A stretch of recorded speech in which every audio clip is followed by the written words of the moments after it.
আজ কয়েকদিন ধরে একটা দৃশ্য খুবই চোখে পড়তেছে, সেটা হলো গিয়ে একটা ডলফিন আর জেসিকার গল্প।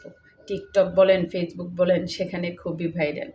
সেখান থেকে আসলে আমাদের অনেক কিছু শিক্ষা নেওয়া যায়। এতদিন সে যেই জেসিকা ডলফিনটাকে এত ভালোবাসায়, এত আদর দিয়ে সে যত্ন করে ট্রেন করলো, আর তাকেই সে শেষ মুহূর্তে আঘাত করতে দ্বিধা করলো না। তো সেখান থেকে আমরা ৩টা জিনিসই শিখলাম।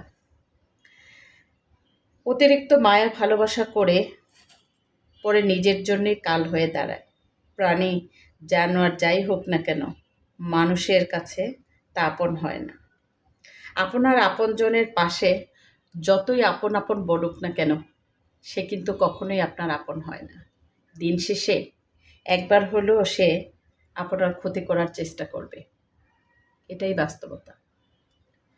আমরা যাকে যতই ভালোবাসি, দিন শেষে দেখবেন কোথাও না কোথাও সেটার খুঁত থেকেই যায়। এটা প্রাণী হোক আর মানুষই হোক।